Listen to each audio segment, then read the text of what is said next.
Hello everyone, कैसे हो आप सभी लोग। वेलकम टू डिफेंस जोश। माय नेम इज़ अनु और हम कर रहे हैं फंडामेंटल राइट्स। ठीक है, तो आज हम फंडामेंटल राइट्स में करेंगे आर्टिकल 21A एंड आर्टिकल 22।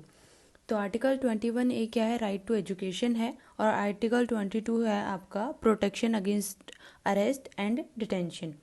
तो चलिए स्टार्ट करते हैं, लेकिन अगर उससे पहले आपने चैनल को सब्सक्राइब नहीं किया तो सब्सक्राइब करना ना भूलें and press the bell icon. चलिए देखिए, आर्टिकल 21A जो है वो डील करता है कि आपकी जो स्टेट है वो आपको फ्री एंड कंपलसरी एजुकेशन जो है 6 से लेके 14 ईयर के जो बच्चे हैं सब बच्चों को जो है एजुकेशन प्रोवाइड कराएगी इन अ सच ए वे एज द स्टेट में डिटरमाइन, यानी कि स्टेट जैसा चाहे उस तरीके से अपने रूल्स रेगुलेशन बना के प्रोविज़न बना के आपको एजुकेशन प्रोवाइड करा सकती है। ठीक है, लेकिन क्या होनी चाहिए, फ्री होनी चाहिए एजुकेशन, और एज कितनी होनी चाहिए, 6 से लेके 14 ईयर्स तक के बच्चों को। ठीक है, तो ये जो प्रोविज़न है, make only elementary education a fundamental right not a higher और प्रोफेशनल एजुकेशन। तो जो ये प्रोविज़न जो आपका आता है आर्टिकल 21A के अंदर, राइट टू एजुकेशन जो है वो सिर्फ आपका एलिमेंट्री एजुकेशन के लिए है। एलिमेंट्री एजुकेशन क्या होती है, जो आपकी मतलब बचपन में, यानी कि 6 से 14 जो है वो आपकी एलिमेंट्री एजुकेशन के अंदर आता है। नॉट फॉर हायर और प्रोफेशनल एजुकेशंस, यानी कि अगर आपको उससे आगे पढ़ना है तो वो आपका जो है खुद आपको अपने पैसे से और अपने तरीके से उसको पढ़ना है, लेकिन स्टेट जो है वो आपको सिर्फ एलिमेंट्री एजुकेशन के लिए ही फंडामेंटल राइट जो है वो देती है। ठीक है, तो क्या यही बोलता है आर्टिकल 21A, डिक्लेयर क्या करता है, that state shall provide free and compulsory education to all children to the of the age of 6 to 14 year in such a manner as the state में डिटरमाइन। ठीक है, this provision make only elementary education a fundamental right and not higher और professional education. ठीक है, तो ये जो provision है वो आपका ऐड किया गया था 86th कॉन्स्टिट्यूशनल अमेंडमेंट एक्ट 2002। बहुत इंपॉर्टेंट है, याद रखना अच्छे से कि जो ये प्रोविज़न जब ऐड किया गया था तो ये किस कॉन्स्टिट्यूशनल अमेंडमेंट एक्ट के थ्रू ऐड किया गया था, इसको किया गया था 86th कॉन्स्टिट्यूशनल अमेंडमेंट एक्ट 2002। ठीक है, तो इसका एम क्या था, ये जो प्रोविज़न है वो ऐड क्यों किया गया था, वो इसलिए किया गया था ताकि सब लोगों को अच्छे से एजुकेशन मिले, सब लोग अच्छे से अपना ग्रोथ कर सके, उनका डेवलपमेंट हो सके, और सेल्फ एक होता है ना कि आपको सेल्फ अवेयरनेस हो जाए चीज़ों की, कि आपको नॉलेज हो, आप अवेयर हो चीज़ों के साथ में। तो इसलिए ये जो मेन एम था कंट्री का वो यही था इस प्रोविज़न को लेके आने का।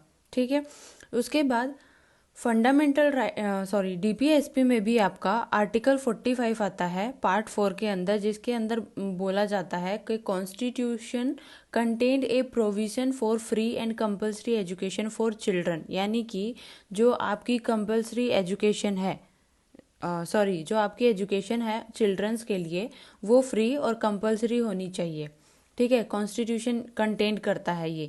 तो आपका डीपीएसपी में भी ये है, आपके फंडामेंटल राइट्स में भी है, और it is not enforceable by court. Now there is a scope for judicial intervention in this regard, यानी कि अगर कोई बच्चा नहीं पढ़ाई कर रहा है और अगर वो कहीं पे फोर्स लेबर का काम कर रहा है या किसी तरीके से जो है उसको पढ़ाया नहीं जा रहा है, तो इसके लिए आप जुडिशियल इंटरवेंशन के रिगार्ड आपका स्कोप होता है कि आप जुडिशियल इंटरवेंशन को इसमें लेके आ सकते हो। ठीक है, जुडिशरी आपका इसके अंदर इंटरफेयर कर सकती है कि भाई ये बच्चा क्यों नहीं पढ़ रहा है, क्या सर्कमस्टांसेस हैं, किस तरीके का क्या चांस है जिसकी वजह से इसकी जो एजुकेशन है वो कंप्लीट नहीं हो रही है। ठीक है, फिर बोलता है कि आर्टिकल 45 में कुछ चेंजेस किए गए जब हमारा 86th कॉन्स्टिट्यूशन अमेंडमेंट एक्ट 2002 जो आया, उसके अंदर कुछ ना चेंज कर दिए गए।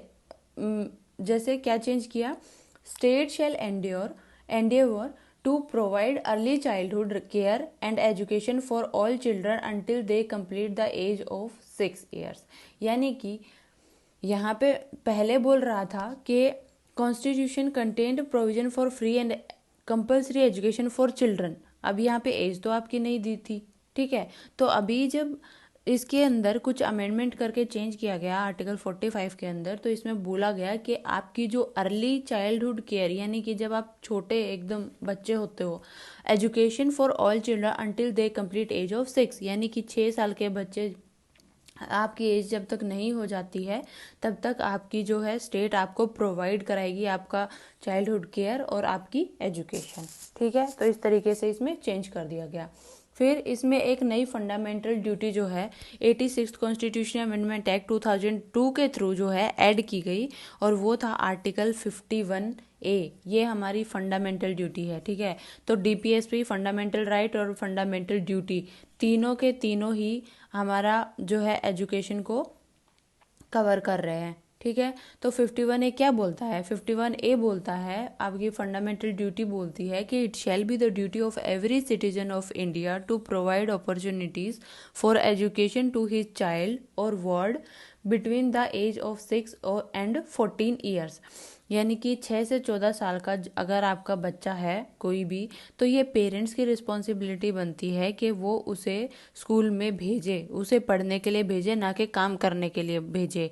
ठीक है, अगर आपके पेरेंट्स नहीं हैं तो ये जो ड्यूटी है वो इंडिया के हर सिटीजन की है कि वो बच्चे को अपॉर्चुनिटी प्रोवाइड करे 6 से 14 ईयर्स तक।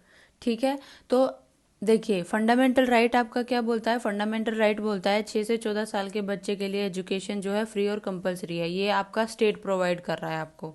ठीक है, सिर्फ only elementary education, not higher और professional education. 86 constitution amendment act 2002 के थ्रू इसको ऐड किया गया।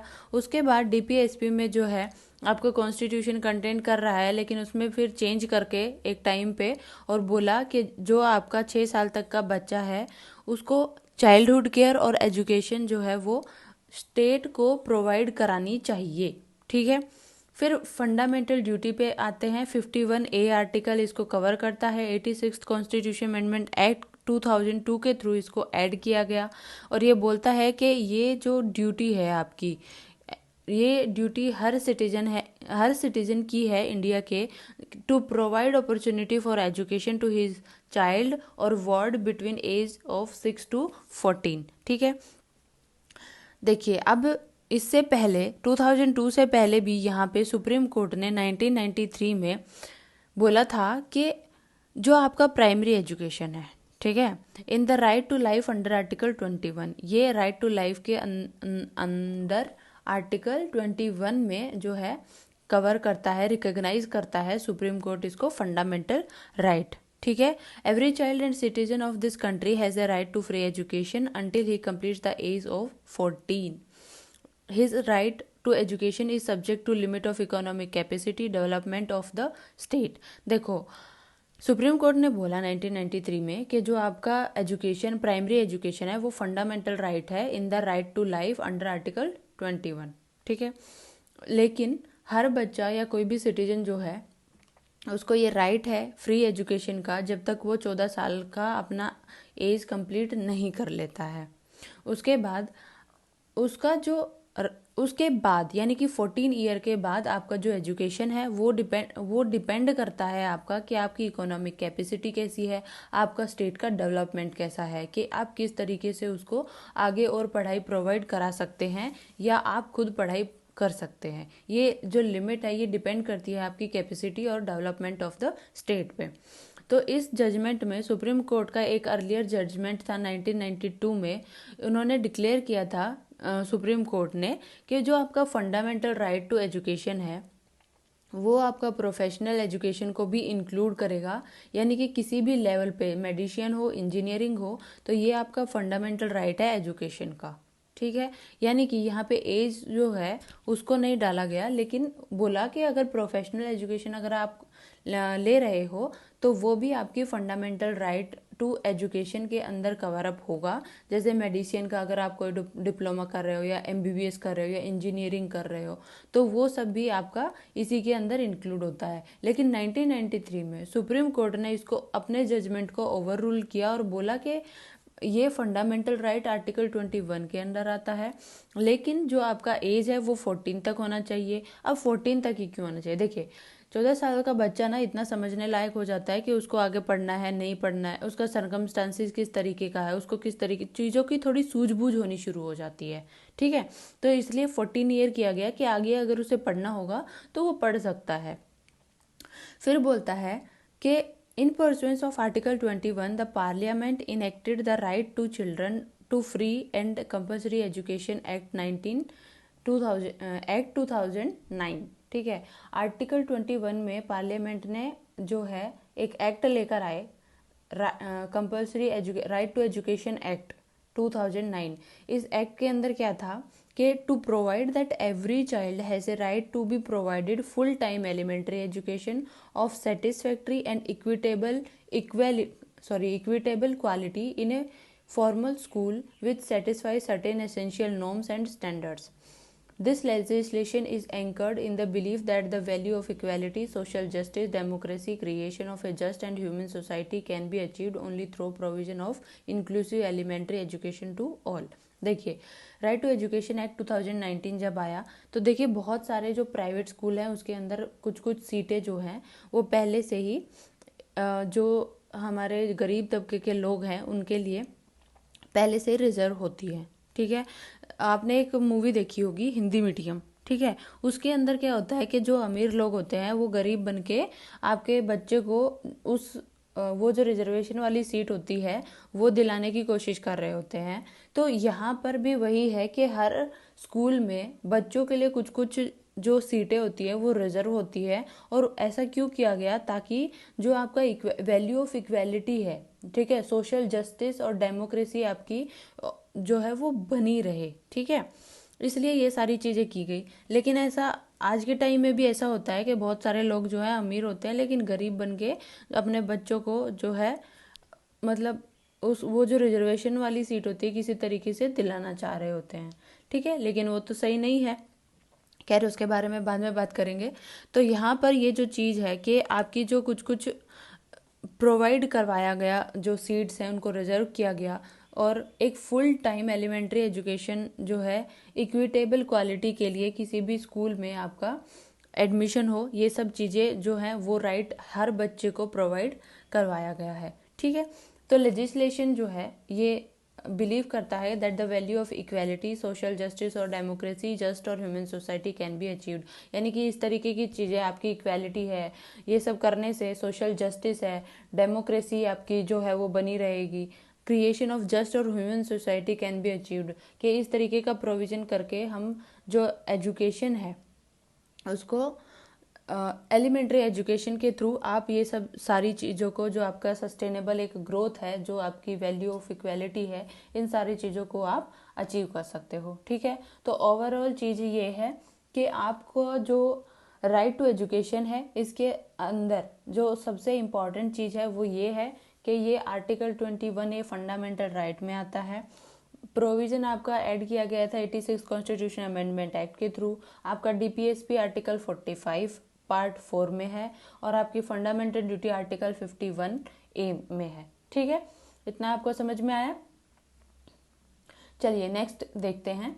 आई होप कि आपको ये समझ में आ गया होगा, नहीं आए तो कोई बात नहीं, आप मेरे को कमेंट बॉक्स में बता दीजिएगा, दोबारा मैं कवर करने की कोशिश करूँगी इसको दूसरे लेक्चर में। ठीक है, चलिए आर्टिकल 22 करते हैं। आर्टिकल 22 क्या बोलता है, protection against arrest and detention. ठीक है, देखिए अरेस्ट क्या होता है, अरेस्ट होता है कि जब आपने कोई भी क्राइम किया है, ठीक है, तो आपको वहाँ पे बताया जाएगा कि आपने ये चीज़ ये क्राइम किया है और आपको अरेस्ट कर लिया जाएगा। ठीक है, कि आपको किस बेस पे अरेस्ट किया जा रहा है। डिटेंशन के अंदर क्या होता है, जो डिटेंशन होता है, डिटेंशन में होता है कि आपको बिना किसी जानकारी के आपको अरेस्ट कर दिया गया है और आपको नहीं पता कि आपको किस बेस पे अरेस्ट किया गया है। ठीक है, तो आर्टिकल 22 यही बोलता है, grants protection to person who are arrested और डिटेन्ड। तो ये प्रोटेक्शन आपको देता है।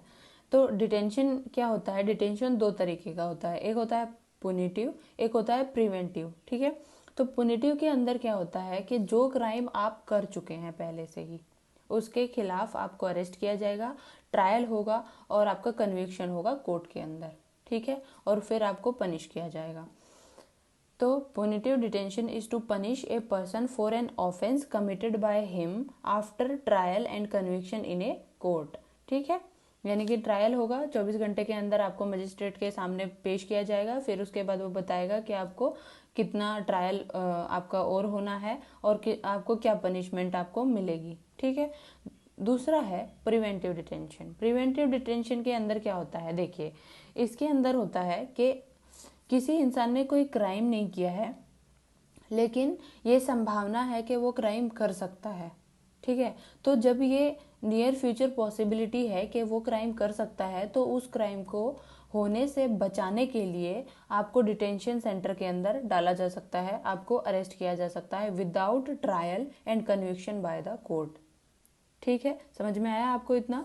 ये क्या बोल रहा है, ये यही बोल रहा है कि अगर आपने कोई क्राइम नहीं किया है लेकिन फ्यूचर में पॉसिबिलिटी है, आपके ऊपर बस शक है कि हाँ आप ये काम कर सकते हो, तो आपको प्रिवेंटिव डिटेंशन में डाला जा सकता है बिना किसी ट्रायल के, बिना किसी कन्विक्शन बाय ए कोर्ट के। ठीक है, अब प्रिवेंटिव डिटेंशन जो है वो एक प्रिकॉशनरी मेजर है एंड बेस्ड ऑन सस्पिशन। ठीक है, यानी कि सिर्फ आप प्रिकॉशन ले रहे हो कि ये काम कोई जो ये आदमी जो है वो कोई क्राइम ना करे, बस शक है आपको, शक के बेस पे आप उसको अरेस्ट कर रहे हो। ठीक है, तो ये चीज़ तो बहुत ही खराब है ना, कि अगर आपका इस तरीके की चीज़ें हैं तो फिर तो किसी भी इंसान को ऐसे ही पकड़ के डाल देंगे शक के बेस पे कि नहीं ये तो आप कर सकते हो। ठीक है, तो चलिए इसको आगे देखेंगे, मैं आपको आगे अच्छे से समझाती हूँ। देखिए आर्टिकल 22 के 2 पार्ट है। फर्स्ट पार्ट जो है वो डील करता है ऑर्डिनरी लॉ के साथ और दूसरा करता है प्रिवेंटिव डिटेंशन लॉ के साथ। तो जो सिंपल जो ऑर्डिनरी आपके लॉ होते हैं उसमें क्या होता है, आपको बताया जाता है कि आपको किस बेस पे अरेस्ट किया जा रहा है। दूसरा आप जो है आप वकील कर सकते हो ताकि वो आपको डिफेंड करे। 24 घंटे के अंदर आपको मजिस्ट्रेट के सामने पेश किया जाएगा। उसके बाद राइट टू बी रिलीज है, आपको मजिस्ट्रेट जो है वो आपको रिलीज होने का है या आपका फर्दर जो आपका अरेस्ट है या आपका ट्रायल है उसको बढ़ाना है, ये वो डिसाइड करेगा। ठीक है, लेकिन देखिए यहाँ पर क्या बोलता है फर्स्ट पार्ट में कि ये एक इंसान का राइट है आर्टिकल 22 के अंदर, हु इज अरेस्टेड और detained under an ordinary law. यानी कि पहले वाला बोलता है वही जो मैंने आपको बताया है कि right to be informed of the grounds of arrest. दूसरा बोलता है right to consult and be defended by a legal practitioner, right to be produced before a magistrate within 24 hours including the journey time. Fourth है right to be released after 24 unless the magistrate authorizes further detention. यानी कि आपका detention अगर नहीं बढ़ रहा है तो आपको रिलीज होने का राइट है आफ्टर 24 आवर्स। ठीक है, उसके बाद ये बोलता है कि देखो इसके अंदर क्या बोलता है ना कि जो ये सेफगार्ड है ना वो सिर्फ आपके एनिमी के लिए अवेलेबल नहीं है और ए पर्सन अरेस्टेड और detain under preventive detention law. यानी कि अगर आप प्रिवेंटिव डिटेंशन के अंडर आपको जो है अरेस्ट किया गया है, शक के बेस पे किया गया है, या आप एनिमी एलियन किसी कंट्री के हो, ठीक है, तो आपको जो आर्टिकल 22 के अंदर जो फर्स्ट पार्ट है आपका, आप उसको यूज़ नहीं कर सकते हो। ठीक है, यहाँ पे supreme court also ruled that the arrest and detention in the first part of article 22 do not cover arrest under order do not cover arrest under the orders of a court, civil arrest on failure। देखियो इसके अंदर क्या होता है, इसमें आपका एक reasonable restriction है। वो रीजनेबल रेस्ट्रिक्शन क्या है कि आपका जो फर्स्ट पार्ट है आर्टिकल 22 का वो कवर नहीं करता है कि अगर कोर्ट ने आपको अरेस्ट करने का ऑर्डर दिया है। देखिए नॉर्मल केसेस में क्या होता है, पुलिस आपके घर आती है, आपको जो है अरेस्ट करती है और आपको बताती है कि किस बेस पे आपको अरेस्ट किया जा रहा है। फिर आप वकील कर सकते हो, 24 घंटे के अंदर आपको मजिस्ट्रेट के सामने पेश किया जाएगा। ठीक है, लेकिन अगर किसी कोर्ट ने ये बोला कि आपको अरेस्ट करने का ऑर्डर दे दिया तो आपके पास इस तरीके का कोई राइट नहीं होगा, ना आपको बताया जाएगा कि किस बेस पे आपको अरेस्ट कर रहे हैं, वकील नहीं कर सकते हैं, आप अपने आप को डिफेंड नहीं कर सकते हैं। ठीक है, दूसरा है सिविल अरेस्ट में अरेस्ट ऑन फेलियर टू पे द इनकम टैक्स, अगर आपने इनकम टैक्स का या आपका कोई सिविल कोई आपने क्राइम कर दिया है, ठीक है, सोशल मतलब आपने सोशल एक डिसट्रस्ट और डिसहार्मनी वाला काम किया है, अगर आपने टैक्स पे नहीं किया है अच्छे से और उसके बेस पे आपको अरेस्ट किया जा रहा है। डिपोर्टेशन टू एन एलियन, यानी कि अगर मान लीजिए कोई भी फॉरेनर यहाँ पे इंडिया में घूमने के लिए आया हुआ है साल 6 महीने के लिए, और 6 महीने के बाद उसका जो वीज़ा है वो एक्सपायर हो जाता है, लेकिन फिर भी वो इंडिया के अंदर ही है, तो उस केस में आपको अरेस्ट किया जा सकता है और आपको जो आर्टिकल 22 के फर्स्ट पार्ट के अंदर जो आपको राइट मिलता है वो आपको नहीं मिलेगा और आपको आपकी कंट्री के अंदर वापस भेज दिया जाएगा। ठीक है, तो इन सारी चीज़ों के बेसिस पे आप फर्स्ट पार्ट का इस्तेमाल नहीं कर सकते हो, आपको आर्टिकल 22 फर्स्ट पार्ट में आपको प्रोटेक्शन नहीं मिलेगी। ये जो फर्स्ट पार्ट में आपको जो ये प्रोटेक्शन मिलती है वो मिलती है सिर्फ क्रिमिनल नेचर के जो आपके क्राइम होते हैं और जो क्वासी क्रिमिनल नेचर के होते हैं। ठीक है, क्योंकि ये जो केस होते हैं वो बहुत ही ज़्यादा सेंसिटिव होते हैं, इसलिए इस बेसिस पे कि कोई किसी के ऊपर झूठा इल्ज़ाम ना लगा दे या किसी तरीके से मिसयूज़ ना कर ले, इसलिए ये सारी प्रोटेक्शन जो है वो दी जाती है क्रिमिनल नेचर के जो क्राइम होते हैं उनके अंदर। ठीक है, दूसरा बोलता है कि जो आपका सेकेंड पार्ट है आर्टिकल 22 सेकेंड पार्ट में grant protection to person who are arrested और detained under preventive detention law, यानी कि जो सेकेंड पार्ट है आपका उसमें आपको जो है प्रोटेक्शन दी जा रही है उस इंसान को जो कि अरेस्ट हो गया है और डिटेन्ड हो गया है अंडर प्रिवेंटिव डिटेंशन लॉ के अंदर। ठीक है, और जो ये प्रोटेक्शन है वो सिटीजन के लिए भी है और एलियंस के लिए भी है। अब ये क्या बोलता है, क्या क्या प्रोटेक्शन है, देखिए कोई भी इंसान जिसको अरेस्ट किया गया है या डिटेंड किया गया है वो 3 महीने से ज़्यादा उसको आप नहीं रख सकते हो प्रिवेंटिव डिटेंशन सेंटर में। ठीक है, यानी कि 3 महीने से ज़्यादा ये जो डेट है आपकी वो एक्सीड नहीं करनी चाहिए। अगर 3 महीने से ज़्यादा आपको करना है तो आपको एडवाइजरी बोर्ड को की जो है जजमेंट लेनी पड़ेगी और वो क्या बोलते हैं इस बेसिस पे आपको करना पड़ेगा। और एडवाइजरी बोर्ड के अंदर जो है हाई कोर्ट के जो जज होते हैं वो होते हैं। ठीक है, या फिर सुप्रीम कोर्ट के जज होते हैं। दूसरा क्या ग्राउंड्स है, दूसरे ground of detention should be communicated to the डेटेनी।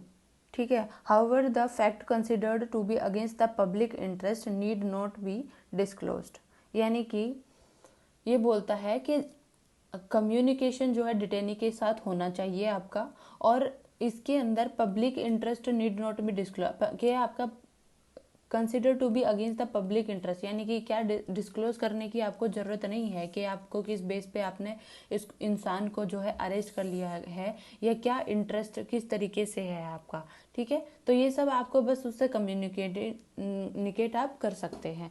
तीसरा है कि अगर डिटेनी जो है should be afforded an opportunity, उसके पास ये अपॉर्चुनिटी होनी चाहिए अपने आप को रिप्रेजेंट करने की अगेंस्ट द डिटेंशन ऑर्डर। ठीक है, तो ये जैसे गोपाल जो मैंने आपको आर्टिकल 21 के अंदर आपको एक केस बताया था, ठीक है, गोपालन केस जो बताया था 1950 में जो हुआ था, उसके अंदर उन्होंने अपनी जो पिटीशन डाली थी सुप्रीम कोर्ट के अंदर।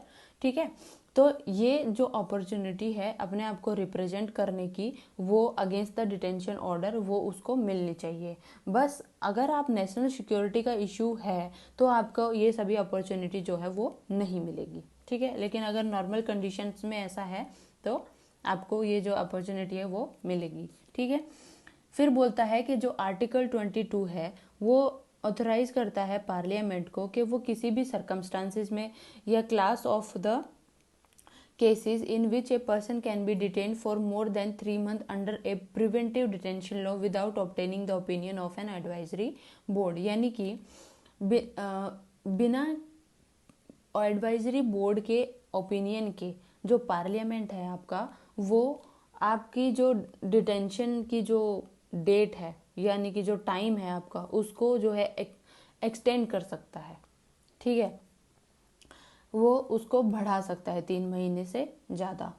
दूसरा बोलता है maximum period for which a person can be detain in any class of cases under A preventive detention law, यानी कि मैक्सिमम पीरियड कितना होगा ये पार्लियामेंट तय करेगी।